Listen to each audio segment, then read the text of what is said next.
Assalamualaikum warahmatullahi wabarakatuh. Perkenalkan, nama saya Sylvia Rizka Amanda. Di sini saya akan menjelaskan tentang bisnis intelligence.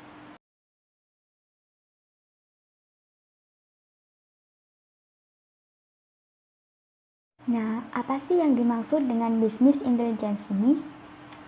Jadi menurut sumber yang saya ketahui, bisnis intelligence ini merupakan seperangkat alat atau metode yang digunakan untuk membantu organisasi dalam membuat keputusan yang efektif melalui analisis data. Nah, BI ini merupakan sebuah proses ekstraksi data mentah yang dikumpulkan kembali untuk dilakukan analisis. BI sendiri ini mencakup tentang proses mendapatkan, mengelola, dan menganalisis data untuk menghasilkan informasi dan mendistribusikan ke seluruh organisasi untuk meningkatkan keputusan taktis dan strategis.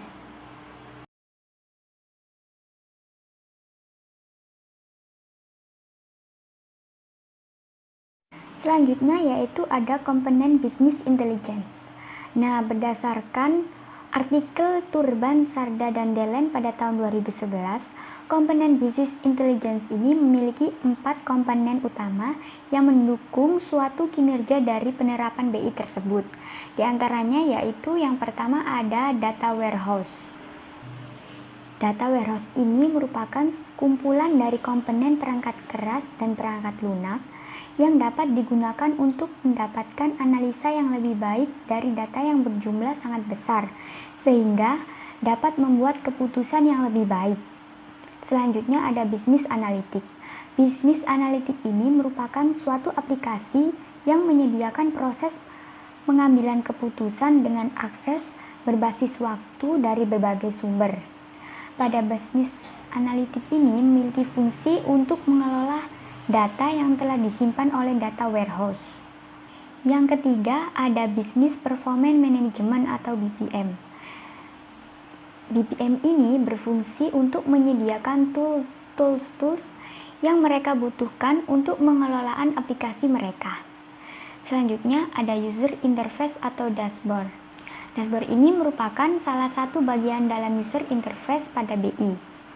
Dashboard ini berfungsi untuk mendukung manajer dan pihak eksekutif dalam organisasi untuk menyediakan akses cepat untuk menyampaikan informasi terstruktur secara aktual dalam bentuk laporan. Sejarah dari bisnis intelligence. Istilah bisnis intelligence ini awalnya ditemukan oleh Richard Milan Devens dalam Cyclopedia of Commercial and Business Economics pada tahun 1865. Kemudian pada tahun 1958 ditemukan artikel dari peneliti IBM Hans Peter Lund yang menggunakan istilah intelligent business ini dari definisi kamus Webster tentang intelijensi. Seperti yang dipahami sekarang, bisnis intelligence ini berkembang dari sistem pendukung keputusan atau SPK yang mulai dari tahun 1960-an dan berkembang pada pertengahan 1980-an. SPK ini berasal dari model yang dibantu komputer dibuat untuk membantu dalam pembuatan keputusan dan perencanaan. Pada tahun 1989, Howard Dessner mengajukan bisnis intelligence sebagai istilah umum untuk menjelaskan konsep dan metode untuk meningkatkan pembuatan keputusan bisnis dengan menggunakan sistem bantu berdasarkan fakta. Baru pada akhir tahun 1990-an, penggunaan ini menyebar luas.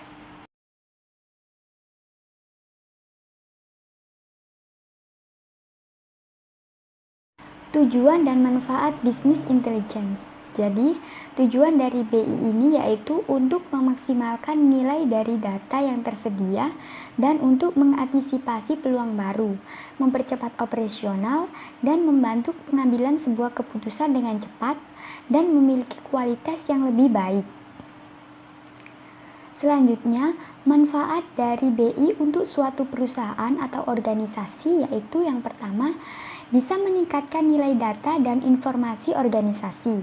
Yang kedua, memudahkan pemantauan kinerja organisasi. Yang ketiga, meningkatkan nilai investasi teknologi yang sudah ada. Dan yang keempat, menciptakan pegawai yang memiliki akses informasi yang baik atau well-informed workers. Yang kelima, ada meningkatkan efisiensi biaya.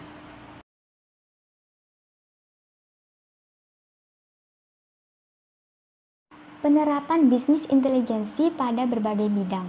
Yang pertama ada bidang perbankan.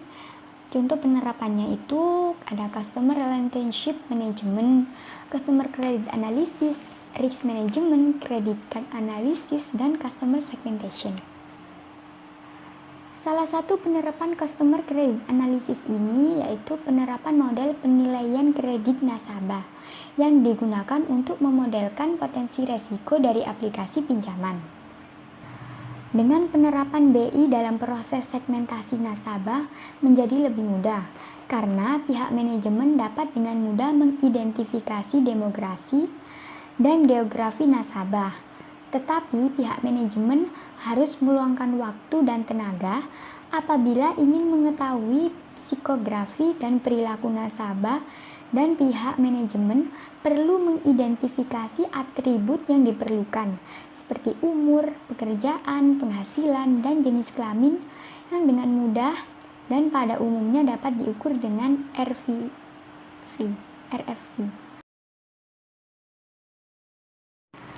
Selanjutnya ada penerapan BI pada industri retail. Contohnya yaitu Customer Relationship Management atau CRM. Dengan adanya implementasi CRM ini, maka pihak manajemen dapat mengoptimalisasi interaksi dengan pelanggan dan tim penjual, serta dapat menganalisis data pelanggan yang diperoleh dari post-transaction. Ada juga dari layanan pelanggan dan lain-lain, sehingga pihak manajemen dapat mendapatkan insight terhadap kebutuhan pelanggan dan mengembangkan hubungan one-to-one dengan pelanggan. Desain dengan kampanye promosi, optimalisasi tata letak produk. Analytical CRM ini menggunakan business intelligence tools seperti data warehousing, data mining, dan OLAP. Beberapa pengguna dari analytical RCM adalah customer segmentation, campaign atau promotion effectiveness analysis, customer lifetime value, customer loyalty analysis, cross-selling, product pricing, and target marketing. Selanjutnya ada penerapan bisnis intelligence pada industri pendidikan. Dalam pengimplementasiannya diperlukan berbagai data harian seperti data absensi, data nilai pelajaran, data prestasi, data tes IQ, dan data kesehatan, serta data umum lainnya yang berkenan dengan nama, alamat, orang tua, dan kondisi keluarga siswa. Jika biasanya data ini disimpan dalam bentuk dokumen yang rawan kehilangan data, maka selanjutnya data ini disimpan ke dalam database. Data tersimpan dalam bentuk tabel sesuai dengan tujuannya. Misalnya, tabel yang berisi absensi, mata pelajaran, tabel kesehatan siswa, dan sebagainya. Nah, tabel-tabel ini yang kemudian akan dihubungkan satu sama lain untuk menghasilkan suatu cup yang berguna untuk pelaporan nantinya. Cup ini adalah bentuk korelasi 3 dimensi antara tabel satu dengan yang lainnya, yang hasilnya nanti akan ditunjukkan melalui dashboard. Nah, dashboard ini merupakan tampilan interaktif dari hasil pengelolaan data yang ada. Bentuk tampilan yang bisa berwujud dengan grafik, chart, list QWERTY, atau menggunakan komponen lainnya. Pembuatan cup dan dashboard ini bisa menggunakan berbagai teknologi. Salah satunya yaitu dengan menggunakan aplikasi open source seperti Pentaho. Dengan begitu, perkembangan siswa akan mudah diamati dan pelajaran dan pengajar bisa fokus pada proses bisnis yang lainnya. Dan tidak didukung BI seperti bagaimana melakukan pendekatan pada siswa. Pengajar juga tidak perlu risau akan ketidaktepatan hasil yang ditunjukkan, karena hasil pengelolaan data sudah berdasarkan fakta yang didapatkan setiap hari.